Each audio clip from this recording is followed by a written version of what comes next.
finally back. Finally back from what feels like to me has been a goddamn eternity. So, obviously, it's been a few weeks since my last video, and with good reason too. Like, I haven't just been slack or a lazy piece of shit and just have decided to not pick up the camera. I actually did try recording, but long story short, my camera was broken and it needed to be repaired or replaced. And I managed to finally hunt down a camera shop that repaired for like a reasonable price and had good reviews online, so I knew that I wasn't going to get kind of screwed over. So I took my camera the other day and it finally got repaired. I picked it up yesterday actually, which was a bit of an ordeal in itself. Let me tell you that. I mean, I could go on about how chaotic the past couple of days have been. I mean, yesterday and today, that is. But at the end of the day, I finally got around to doing everything that I needed to do, and that's ultimately the most important thing at the end of the day, right? It's not necessarily how you go about doing things, but whether or not you actually get those things done in the end that counts, really. Because there's more than one way to skin a cat, or more than one way to go about getting tasks done. And I mean, there's been a lot of shit on my plate this past week. But of course, the camera actually broke the day after, I believe, yeah, the day after the last vlog that was recorded, which was, no, that's actually a lie. I recorded another vlog, I just never got around to editing it. So 2 days after the last vlog that was uploaded successfully to my channel, the last video you would have watched if you watch all my videos, that's when my camera decided to just kick the bucket. And it turned out that it was a minor kind of hardware issue. Basically, where you put the SD card into a camera, you've got this kind of like I guess a dock or like a slot, and it's got some sort of hardware in there that reads the SD card. I'm not a camera guy, so I don't really know. I just know how to press the button to start recording and point and shoot. And that's all you really need to know, honestly, to operate a camera for YouTube or anything for that matter. However, long story short, that was broken. I had to get it replaced, and I tried. It kept coming up with like a reformat SD card message, and it wouldn't let me reformat it when I selected the option to just basically keep recycling through two different menu options or displays on the actual camera screen. So I realized, okay, I can't just do the whole turn it off and turn it back on situation. It's genuinely cooked and I need to get a professional to look at it. So at the end of the day, I basically got it fixed, and it was only recently that I got it fixed. I took it in, I believe, on Thursday this week. It's currently Sunday as I'm recording this, Sunday night, and I'm about to actually do yesterday's session tonight, which is the last session for the week, my final pull session on my back, rear delt and bicep session, which I'll record and I'll include in this video, of course. But basically, I took it in Thursday. They said, oh, I need to order the part in and that sort of thing. I said, yeah, sure, I expected that. So I left it there. I paid, I think it was $80 to get it fixed, the equivalent of 80 Australian dollars, or about like 55 US dollars. And yeah, it's fully operative now, which is great. It was about a 2-day turnaround, so I picked it up yesterday.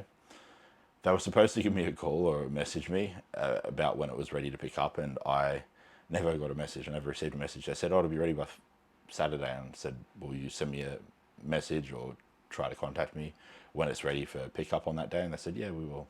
They didn't do it, and instinctively, just last minute, I thought, you know what, they've probably forgotten. So when I was doing some work at a coffee shop yesterday, I decided to just call them and check, and lo and behold, it was actually ready to pick up early that day, and they just never got around to calling me. So with, I think, what was like 40 minutes to spare, and I had to travel about 40 minutes to get to the camera shop, I managed to make it there just in the nick of time to pick it up before they closed, pay them for the service, obviously, and yeah, now I've got my camera.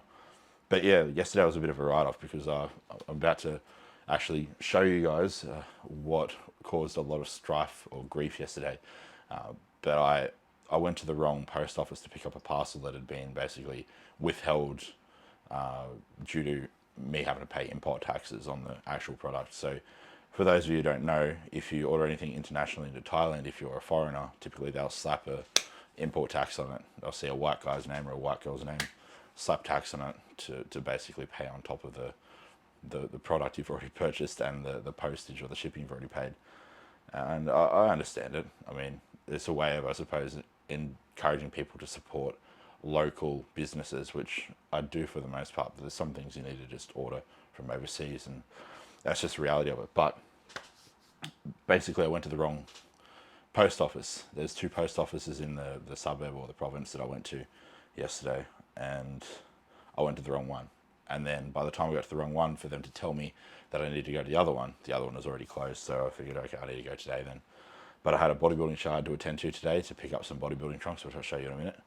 My first pair of open bodybuilding trunks. But long story short, camera was messed up, got it repaired, it's fixed, it's good to go now. So I'm back in action, guys, and you can expect frequent, consistent uploads again.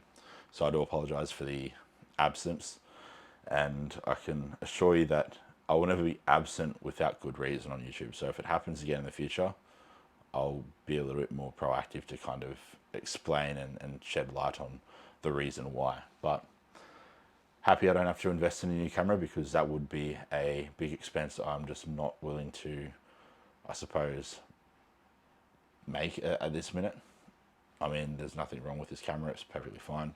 Sure, the video quality could be a little bit better. I could have a 10-bit full uncropped sensor camera, which would be handy with better quality color and better depth and better like sharpness, but this is still good. 8-bit cropped full frame, like crop sensor full frame camera. 6400 still good. An A6400 that is.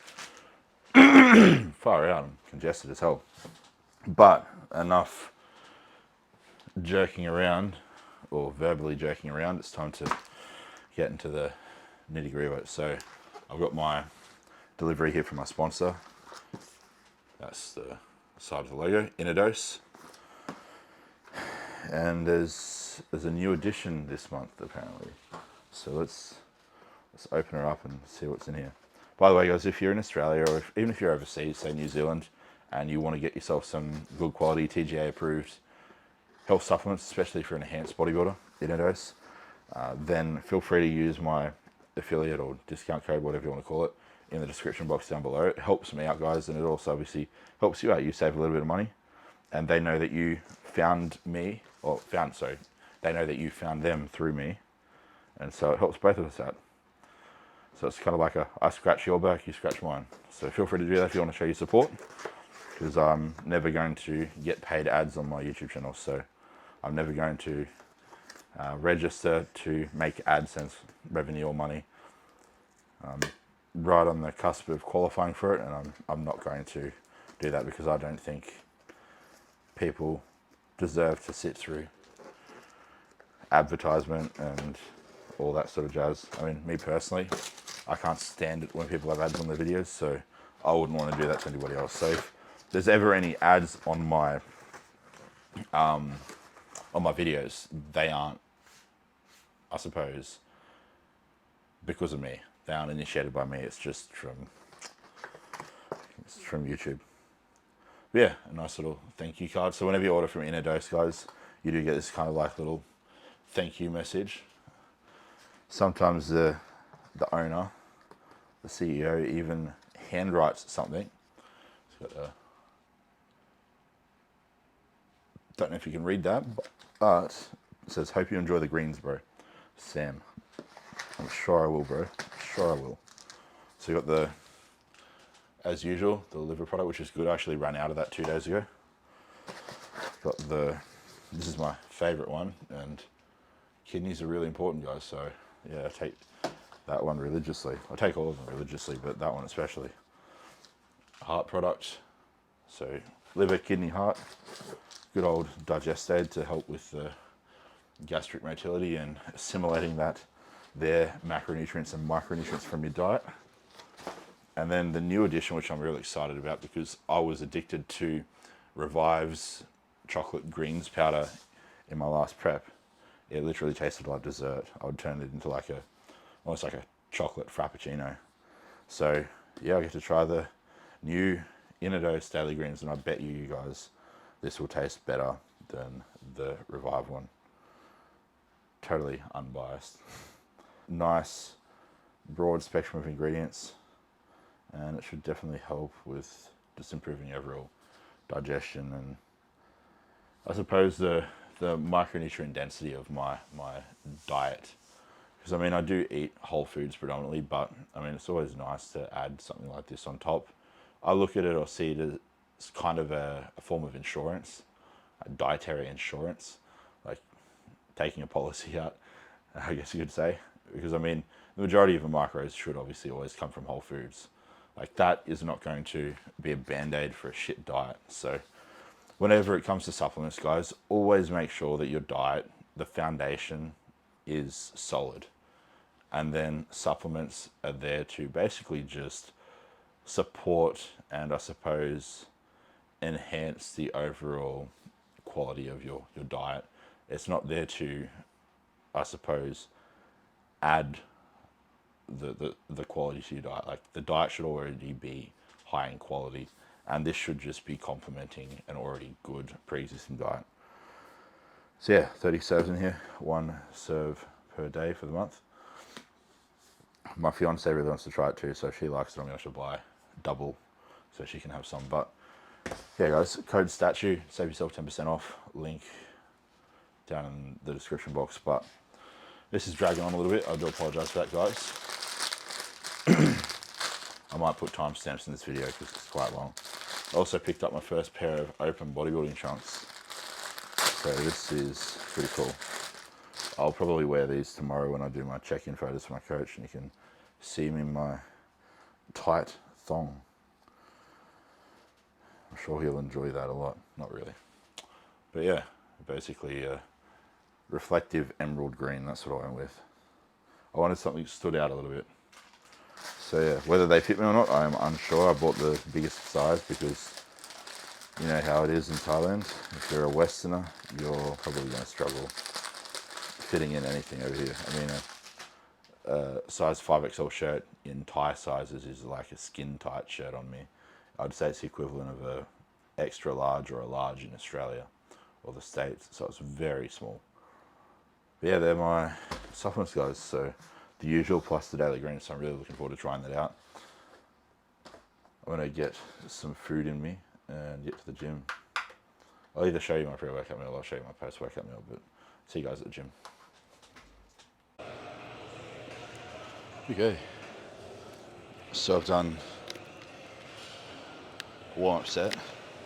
It's time to do the first working set. So I've got, four back exercises in this session, followed by a rear delt exercise and a bicep exercise.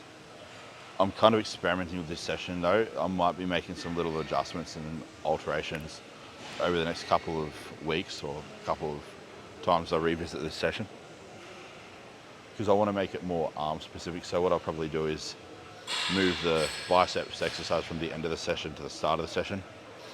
And I might even superset it with a back exercise, but change which back exercise is first in the order, because this isn't really going to target the biceps much. And if I want to make the session more bicep specific with a superset at the beginning of the session, starting with a bicep isolation exercise going into a compound back exercise, which recruits the biceps quite a lot as a secondary kind of mover, then I probably want to be supersetting the biceps exercise with something like a underhand grip lat pull down or underhand grip bent over row, for example, something that's placing the, I suppose, wrist in supination and still obviously targeting the back.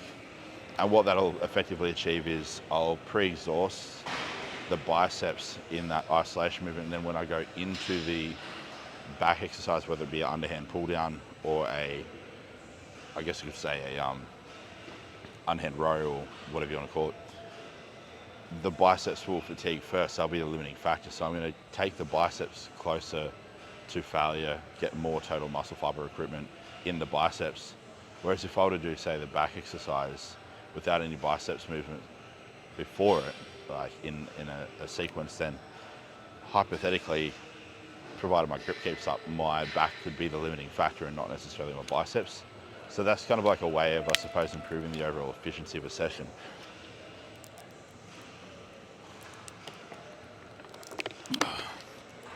EAAs, carbolin, however you want to say it. Tomato. So I got 13 reps on this last week, so I'm going to aim for 13 again, or 14 if I've got it in me. Because the rep range is 10 to 15 for this.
Just got 14 on that first one. The last rep though, that was a bit of a fight, that's for sure.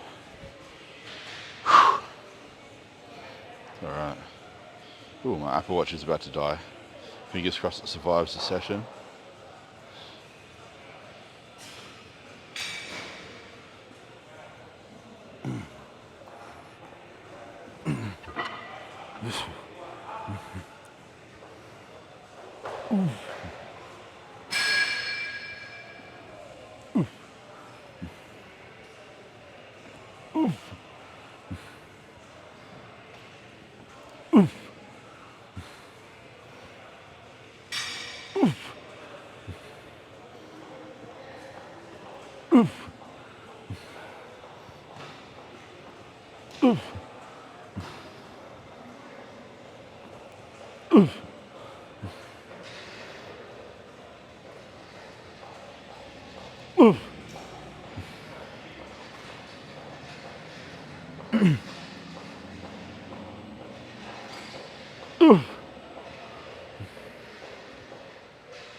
Okay. Now these are actually really taxing. They're deceiving because they look pretty straightforward and easy, but couldn't be further from the truth. It's just the unilateral nature of it. challenging, I suppose. Let's just see what I got last week, so I know what I'm aiming for, I know what my benchmark is. Quickly record the pullovers I did. So go and pull down last week at 12 and 11, so see if we can beat that, or at least match it. What I'll do is I'll aim to match the first set and then I'll aim to beat the second one, so I'll aim for 2 sets of 12. Even if I feel like I've got another rep in the tank on that first set, I'll just stop at 12, even if I think I've got 13.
One down, one to go.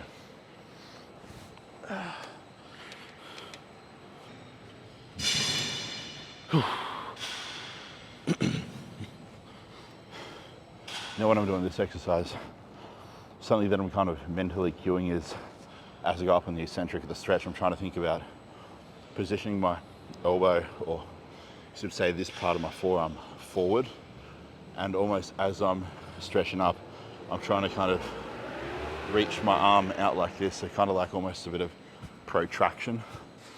And I find I just get a little bit more of a stretch that way. I try not to elevate too much at the scap, but I do get a little bit of natural elevation. I think it's really important whenever you're training any kind of back movement, whether it be a vertical or a horizontal pull, that you don't try to restrict the natural movement of the scapula or the shoulder blade. Like, I used to do it a lot, I guess you could say, in my powerlifting days, and it actually, despite me thinking it was going to help alleviate a lot of problems, it caused a lot of problems.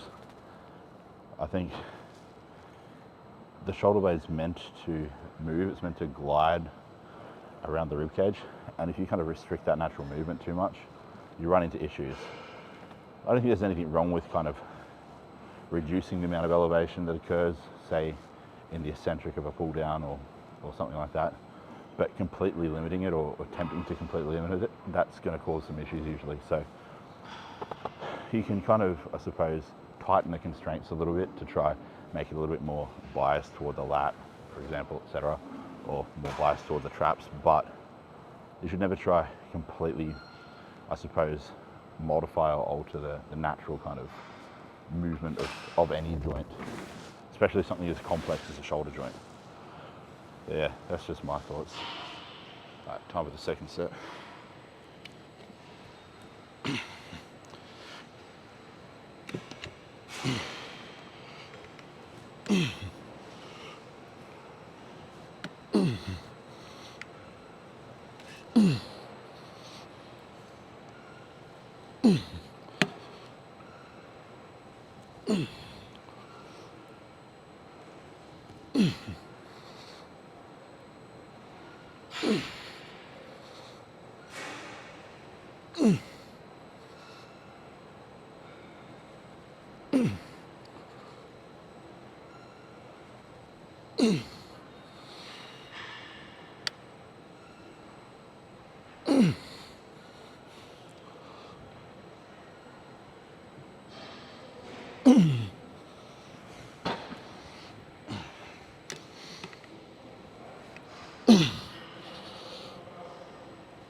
That's those done.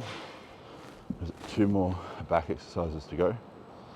The bent over dumbbell row, T-bar row, then onto the re-delt movement and bicep movement of the session. Yes, so my microphone has a tendency of wanting to flip upside down on my fucking shirt every time I bend over, so hopefully you guys can hear me all right.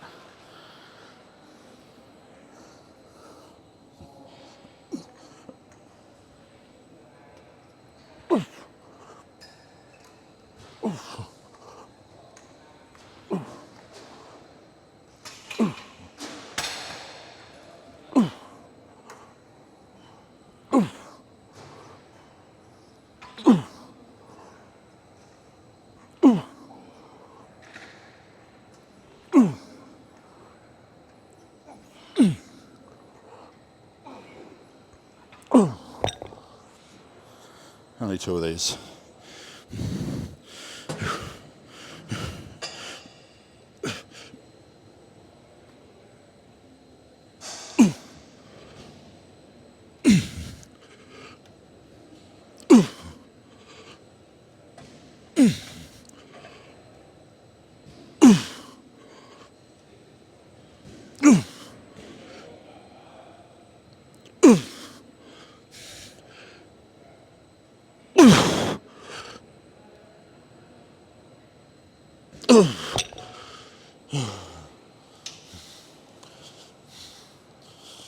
I believe I got 10 reps last week. 10 reps with 90 pounds, so I'll try 11 and 10 this week. Gotta make sure I get the right setting. Had it on pin number 3.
Shit.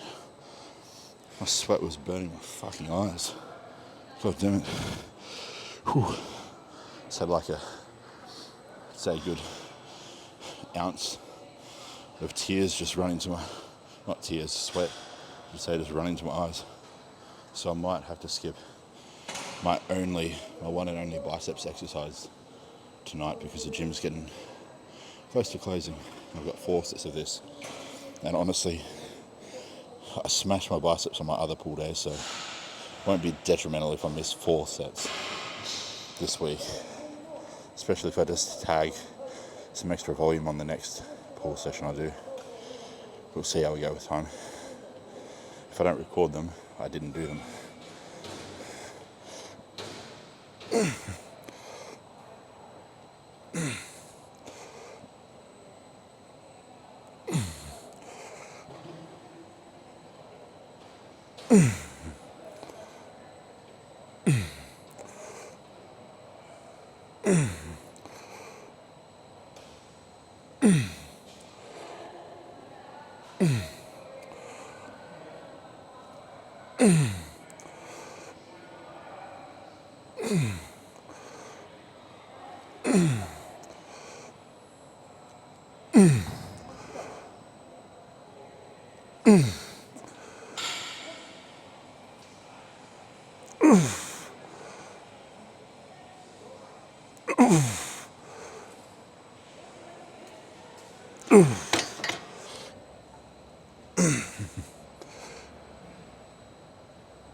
Now, I'm pretty sure I've actually explained this in previous video, like a previous training session.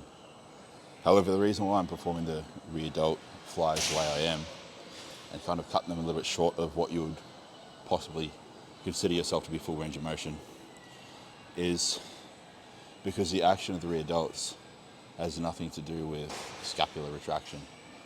If you look at the actual anatomy of the posterior delt, where it attaches, it's only really active in abduction at the shoulder joint, abduction of the arm at the shoulder joint, and then stabilizing the arm.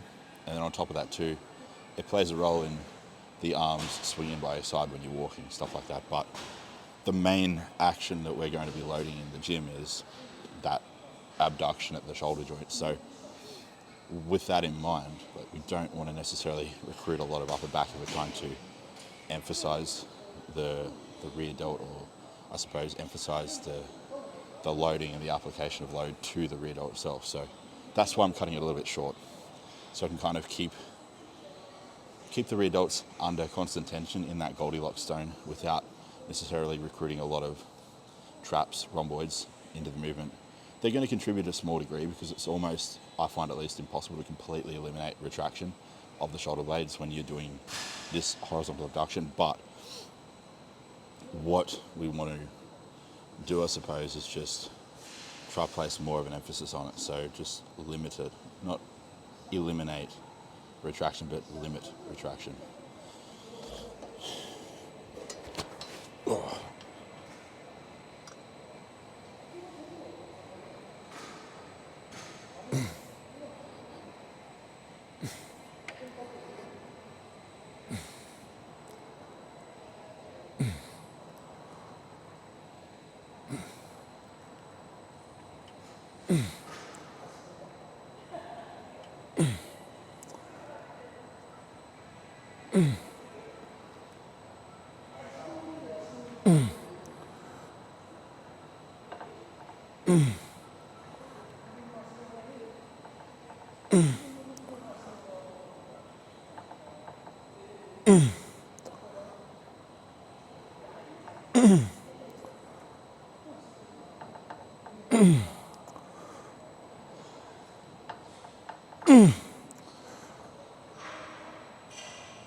And a little mental cue that I like to use personally is I like to think about long arms, like you're trying to stretch your arms forward a little bit before you initiate the movement, and then you're trying to keep those arms long throughout the actual action of abducting your arms out to your side.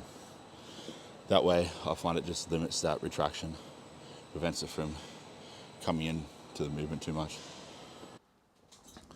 Alright, battery's about to die, so I've got to make this really quick, guys. I did do my biceps, even though I didn't record them. It's just my batteries went flat at the gym. But I'm finally home, showered, and about to dive into my post-workout meal. Have my inner dose supplements, obviously, because I haven't had them yet. I usually have them in the morning, but obviously I ran out a couple of days ago and I only got my package today, so I'll have them a little bit later today. At the end of the day, I'm still getting them in, so that's the main thing. But this is probably going to die in a minute, so I'll make it quick. 350 grams of cooked weight rice, 150 grams of cooked weight chicken breast, some kimchi to help with digestion, some fat-free mayonnaise, and some barbecue sauce to add some easy carbs. Bumps of carbs over 100 now, and protein is about 50-ish grams. I'm not going to tell you the exact macros because it's kind of fucking irrelevant to you. You don't eat the same that I eat. You don't need the same calories that I need, that sort of thing. So yeah, I'll have these. I've got one more email to respond to. It's just some blood work I need to review for a client, and I'll get that out to him. I'll probably schedule it to email out to him in the morning because it is a Sunday night at the minute. And yeah, that's pretty much it, guys. So thanks for watching if you made it this far, and yeah, I'll try to put some timestamps in this, so if you want to skip the intro and get to the training in this, you can. But see you in the next video, guys, and again, sorry about the absence.